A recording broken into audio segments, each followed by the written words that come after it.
Hi, this is Mr. Zhang from Design Korea. Today's lecture is about F5 visa without requiring the GNI income. The most of the F5 visa needs GNI one-time income or GNI double income, but there are the several F5 visas which they are not required for the GNI one-time income or GNI double the income. Right, let us start. And the first one is investment related to the visa, the permanent residency. F55 visa investors and if investors invested like five 500,000 US dollars or more with hiring and full-time and the Korean employees on more than 6 months, and after that apply for the F5. And also F517, real estate investor, investment in real estate with a more than 500 million won, right? And acquisition after acquisition of F2 visa, right? So when you invest in certain real estate, and then you can the change or you can get F2 visa, right? And you can do your business or you can work at any company while you are waiting for the 5 years to get permanent residency. And F519 visa is a spouse of unmarried children of spouse. Okay, I'm sorry, this is or, right? Okay, the mistyped. So these are unmarried children or spouse of like a real estate investor. So if the husband, for example, and got F2 visa uh, after investing for indirect invest, and after that, and when his an unmarried child or spouse can change to F2 visa. After that, the 5 years after that, and they can change it to F515, F517, and F519. An F512 is a special merit or startup investor. This is for the special merit, F512. And is somebody who is an international exchange of economy or society or culture and science and foreign affairs. And there is a more detailed one is I will explain. It'll be better to check the Korean version. But if you are recognized as that kind of a special merit, and you have to prove that you supported uh, a lot of and social activities and for the international exchange of economy or society, culture, and science and foreign affairs. And also, if we got the recommendation letter from the relevant ministries, if you are doing some the social activities or voluntary activities in the field of social and welfare and employment and sectors, there is a little bit specific thing in some foreign direct investor where there are lots of headquarters from the overseas, right? And if that headquarter invested 5 million US dollars and dispatched one of the executives to the foreign corporation established in Korea, and if these executives they're staying in Korea 3 years or more, and at the time they apply for the F512. So every like a one, if we hire in a one Korean, the 10 Koreans, and after that you are eligible to change F512 visa, right? So and the whole and executives and can change to F512 and from D8 and the visa, right? So I know some of the branch office in Korea and they and invest from the overseas headquarters. So if due in the meet the requirement in 3 years or later, then can apply for that.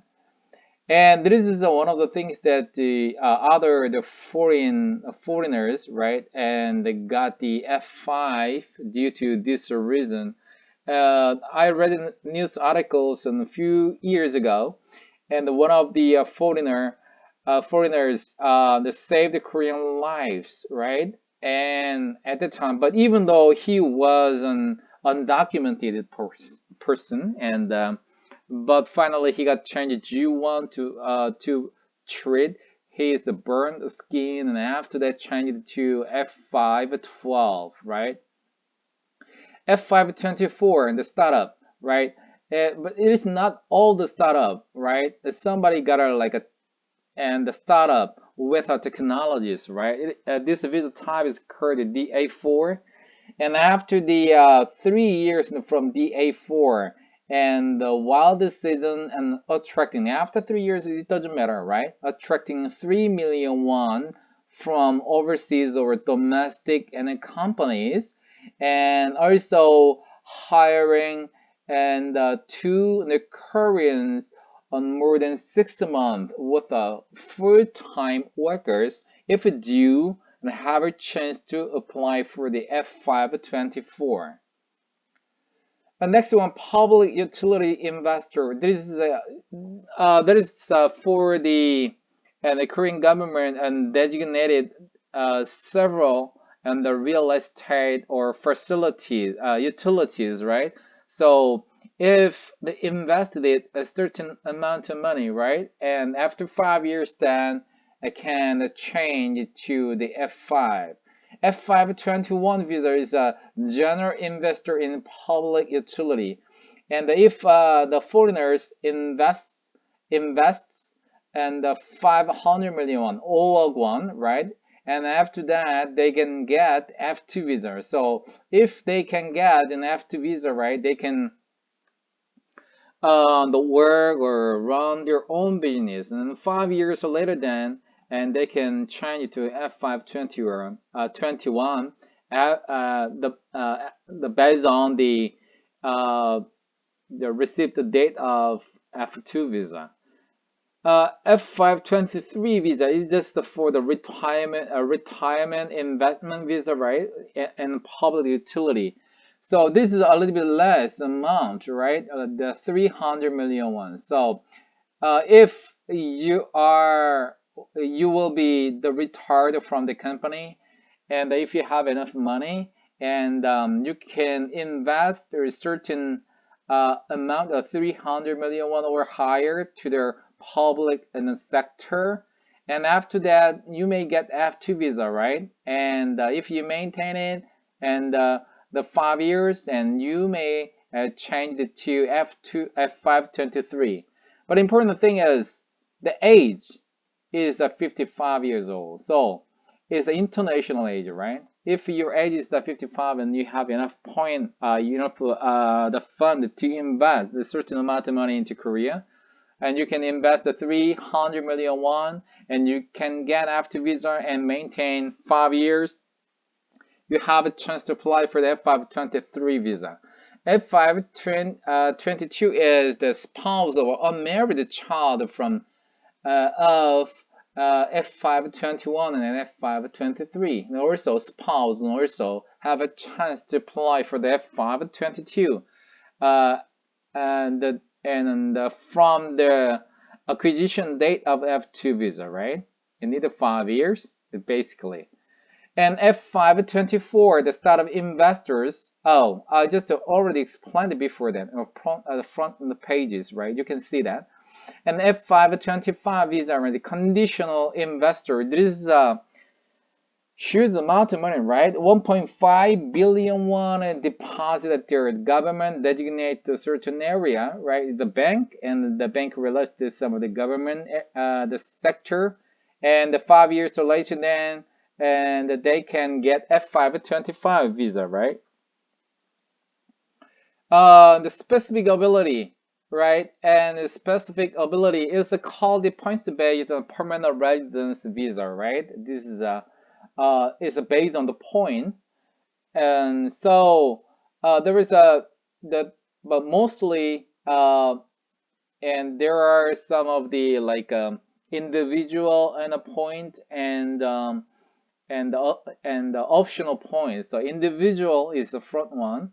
Individual and the points if you got the 30 and totally including optional items and your 50 points, you're eligible to apply for the F511 visa, right? And also if you got the 20 for the individual and the individual items with a totally 100 points, and you can apply for the F511 one. But I saw the most of the person and using this, right? Totally 80 point.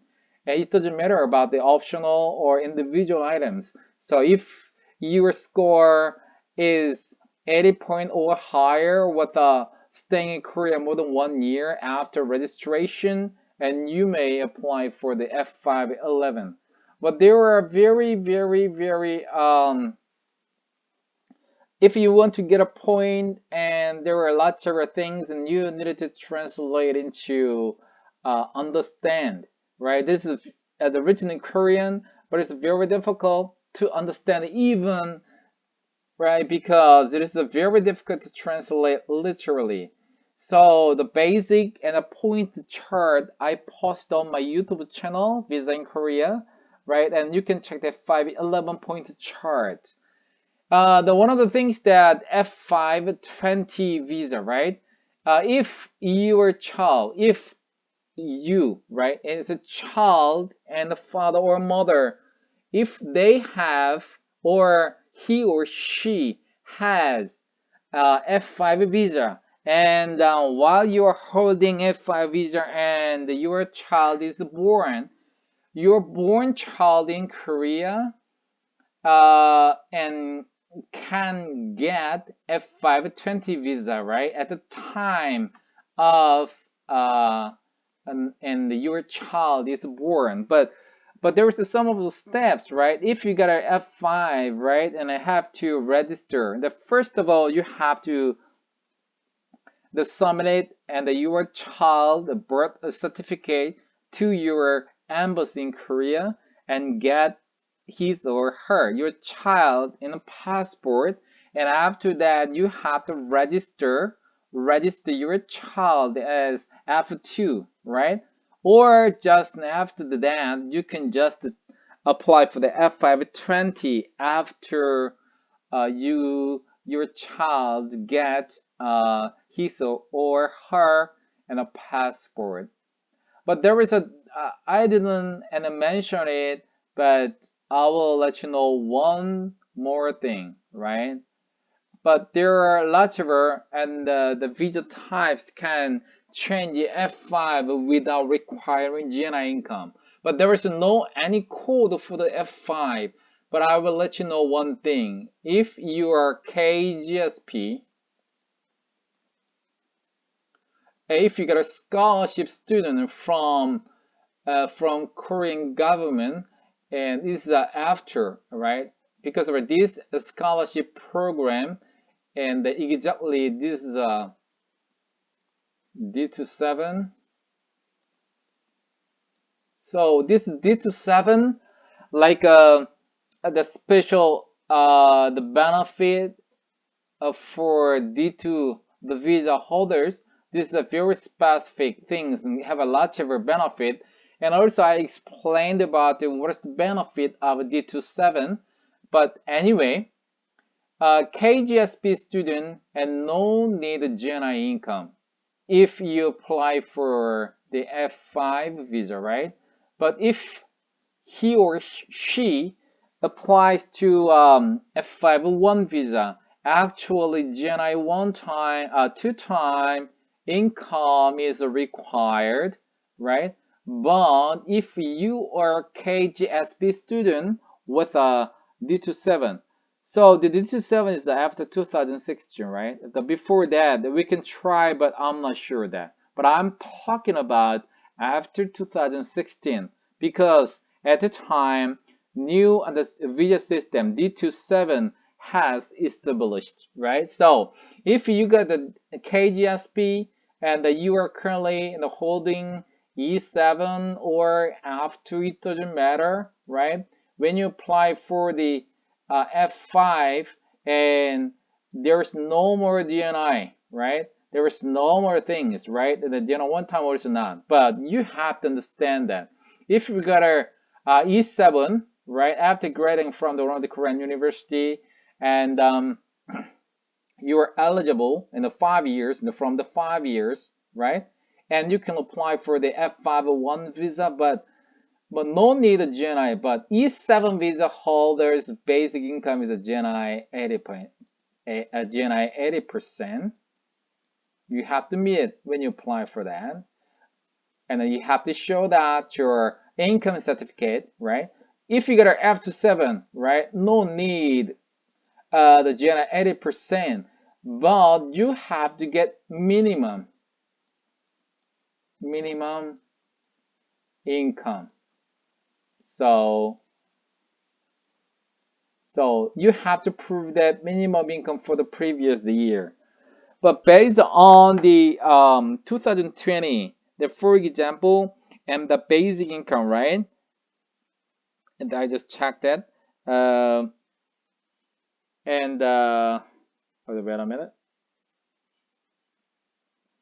Oh, 2021. Okay. So the basic and income for an hour is 8,721, and okay, I just calculated 8,720 and 209, and okay, yearly is around the 22 million won, at least 22 million won, and the monthly is monthly 1.82 but 3, right?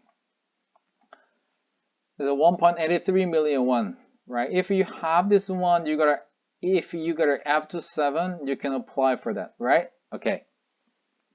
This is but I just tried to check that this visa code, right? F5 or something, but I couldn't find it out.